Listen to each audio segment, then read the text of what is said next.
Hello দর্শক বন্ধুরা, আসসালামু আলাইকুম। সবাই কেমন আছেন? আশা করি যে যেখানে আছেন অনেক ভালো আছেন। দর্শক বন্ধুরা, গত ভিডিওতে টেকনো ক্যামন 18 প্রো নিয়ে কথা বলেছি। তবে এই সিরিজে টেকনো ক্যামন 18 প্রো এই ফোনটি আসছে না। টেকনো ক্যামন 18 সিরিজে মূলত তিনটি ফোন আসবে: টেকনো ক্যামন 18, 18P এবং 18 প্রিমিয়ার।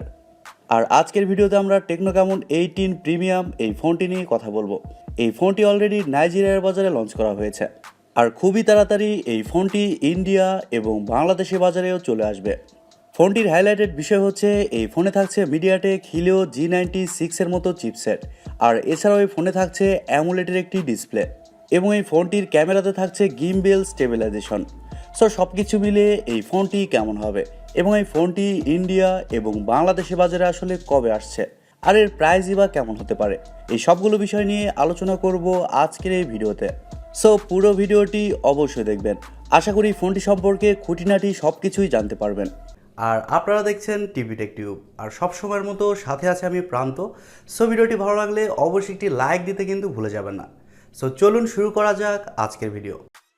প্রথমে যদি এই ফোনটির ডিজাইন এবং বিল্ড কোয়ালিটি নিয়ে কথা বলি, তাহলে এই ফোনটির ব্যাক সাইডে আপনারা পেয়ে যাচ্ছেন গ্লাস, আর ফ্রেমে থাকছে প্লাস্টিক।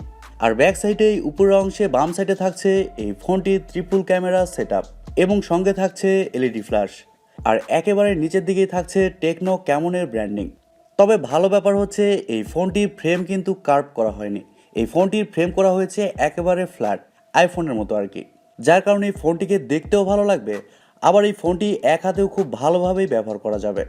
ফোনটির সামনে আসলে আপনারা পেয়ে যাচ্ছেন একটি ফুল ভিউ ডিসপ্লে, যার উপরের অংশে মাঝ বরাবর কাটআউটের মাধ্যমে বসানো থাকছে সেলফি ক্যামেরাটি। তবে কাটআউটের সাইজ টেকনো ক্যামন 17 সিরিজ থেকে অনেকটাই ছোট করা হয়েছে, যা আমাদের মতো সাধারণ ইউজারদের জন্য ভালো কিছু। আর ডিসপ্লের চিন বা বেজেলও কিন্তু অনেকটাই চিকন রাখা হয়েছে। এই ফোনটির ডান সাইডে থাকছে পাওয়ার বাটন এবং ভলিউম আপ ডাউন বাটন, আর পাওয়ার বাটনে থাকছে ফিঙ্গারপ্রিন্ট সেন্সর, যা মোটামুটি ফাস্ট এবং অ্যাকুরেট বলেই জানতে পেরেছি।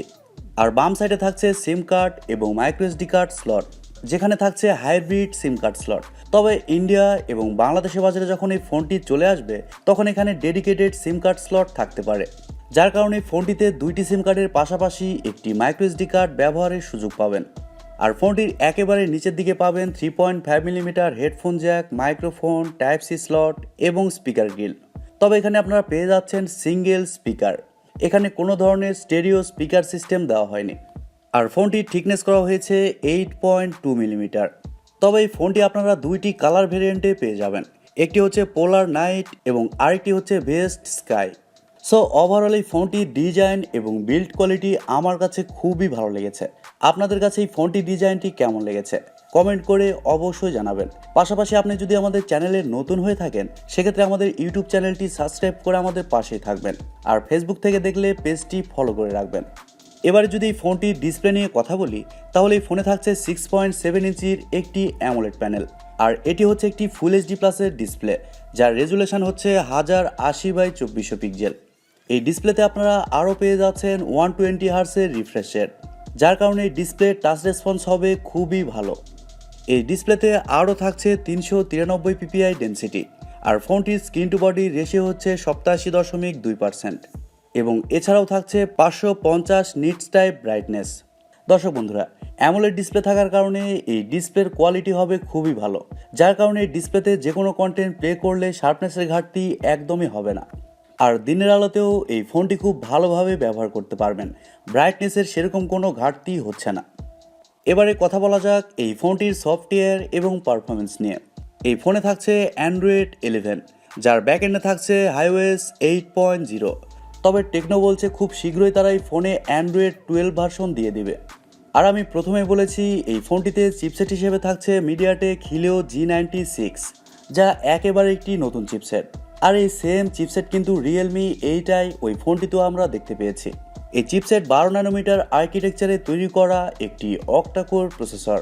আর ফোনটিতে এছাড়াও জিপিইউ হিসেবে থাকছে মালি G57 MC2। এই ফোনটি গ্লোবাল মার্কেটে একটি ভেরিয়েন্টে লঞ্চ হয়েছে, 8GB র্যাম, 256GB রোম, যা স্টোরেজ টাইপ হিসেবে থাকছে UFS 2.2, আর র্যাম টাইপ হিসেবে থাকছে LPDDR4X।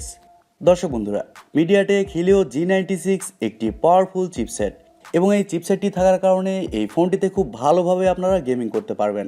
যে কোনো হাই লেভেলের গেমস এই ফোনটিতে আপনারা মিডিয়াম টু হাই সেটিংসে ইজিলি খেলতে পারবেন। আর মাল্টিটাস্কিং বা ভিডিও এডিটিংয়ের মতো কাজগুলো এই ফোনটিতে খুব সহজেই করতে পারবেন। এবার যদি এই ফোনটির ক্যামেরা নিয়ে কথা বলি, তাহলে এখানেই থাকছে বিশেষ আকর্ষণ। এই ফোনটির ব্যাক সাইডে থাকছে ট্রিপল ক্যামেরা সেটআপ, যার মেন সেন্সর হিসেবে থাকছে 64 মেগাপিক্সেলের একটি ওয়াইড সেন্সর, যা f1.6 অ্যাপাচার, এবং সেকেন্ডে থাকছে 12 মেগাপিক্সেলের একটি আলট্রা ওয়াইড সেন্সর, যেখানে আপনারা গিম্বেল ওআইএস এর সাপোর্ট পেয়ে যাচ্ছেন। যার কারণে আপনি যখন ভিডিও শ্যুট করবেন তখন আপনার হাতটা যদি একটু নড়েও যায়, সেক্ষেত্রে ভিডিওতে শেখি ভাবটা আসবে না। ভিডিও কোয়ালিটি অনেকটাই স্টেবল রাখার চেষ্টা করবে। আর সবার শেষে থাকছে 8 মেগাপিক্সেলের একটি পেরিস্কোপ টেলিফটো সেন্সর, যার মাধ্যমে আপনারা সর্বোচ্চ 5x অপটিক্যাল জুমের সাপোর্ট পেয়ে যাচ্ছেন। এই ফোনটির ব্যাক ক্যামেরার ফিচার হিসেবে থাকছে quad LED flash, HDR panorama. আর ব্যাক ক্যামেরা দিয়ে আপনারা সর্বোচ্চ 4K-তে 30 FPS-এ শ্যুট করতে পারছেন এবং 1080p-তেও 30 FPS-এ শ্যুট করতে পারছেন। টেকনো ক্যামন 18 প্রিমিয়াম এই ফোনটির সামনে আসলে আপনারা পেয়ে যাচ্ছেন 32 মেগাপিক্সেলের একটি ওয়াইড সেন্সর। আর সেলফি ক্যামেরা দিয়ে আপনারা শুধুমাত্র 1080p-তে 30 FPS-এ শ্যুট করতে পারছেন। আর আমি যতদূর জানতে পেরেছি এই ফোনটির ফটো কোয়ালিটি হবে অনেক ভালো। এবার আমাদের দেখার পালা, ইন্ডিয়া এবং বাংলাদেশের ওয়েদারে এই ফোনটির ফটো কোয়ালিটি আসলে কেমন হয়। এই ফোনটিতে এছাড়াও wifi, Bluetooth, GPS, FM radio সহ আরও অনেক ফিচার পেয়ে যাবেন। আর ইউএসবিতে থাকছে ইউএসবি টাইপ-সি 2.0। এই ফোনটির ব্যাটারি এবং চার্জার নিয়ে যদি কথা বলি, তাহলে এই ফোনে থাকছে 4750 mAh-এর একটি ব্যাটারি। আর ফোনটিকে চার্জ করার জন্য থাকছে 33 ওয়াটের একটি চার্জার। আর টেকনো বলছে তাদের এই ফোনটিকে 64% চার্জ করতে সময় লাগবে মাত্র 30 মিনিট।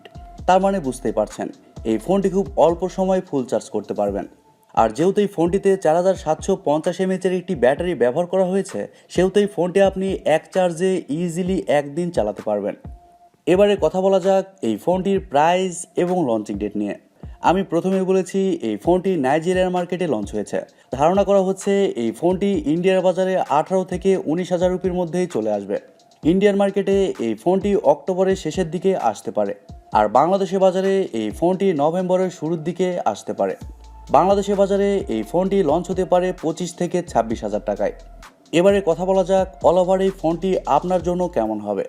দর্শক বন্ধুরা, প্রথমত এই ফোনটির ডিজাইনটা অস্থির, একেবারে অসাধারণ। কারণ এই ফোনটির ব্যাক সাইডে থাকছে গ্লাস। আর ফোনটি দেখতে অনেকটাই Oppo Reno 6 5G ওই ফোনটিরই মতো। এছাড়াও এই ফোনে থাকছে পাওয়ারফুল একটি চিপসেট Mediatek Helio G96। আর ডিসপ্লে হিসাবে থাকছে অ্যামোলেডের একটি ডিসপ্লে, যা আমরা সকলে ভালো বলেই জানি। সো সব কিছু মিলিয়ে আমার মনে হয় এই ফোনটি যদি বাংলাদেশের বাজারে 25,000 টাকার মধ্যে চলে আসে, সেক্ষেত্রে এই ফোনটি হতে পারে এই বাজেটের সব থেকে সেরা ফোন। সো এক কথায় বলতে চাই, আপনারা যদি এরকম বাজেটে ফোন নিতে চান, সেক্ষেত্রে অবশ্যই ফোনটির জন্য ওয়েট করতে পারেন, কারণ ভালো জিনিসের জন্য অপেক্ষা করা যেতেই পারে। সো দর্শক বন্ধুরা, এই ছিল আজকের ভিডিওটি আপনাদের কাছে কেমন লেগেছে কমেন্ট করে অবশ্যই জানাবেন। আর ভিডিওটি যদি সত্যিই ভালো লেগে থাকে তাহলে TechTube চ্যানেলটি সাবস্ক্রাইব করবেন, ভিডিওতে একটি লাইক দিবেন, আর সবসময় আমাদের পরিবারের একজন হয়ে থাকবেন, কারণ আপনাদের সাপোর্ট এবং ভালোবাসা সবসময় প্রয়োজন। সো সবাই অনেক ভালো থাকবেন এবং নিরাপদে থাকবেন। আজকের মতো এ পর্যন্তই, দেখা হবে পরবর্তী ভিডিওতে। খোদা হাফেজ।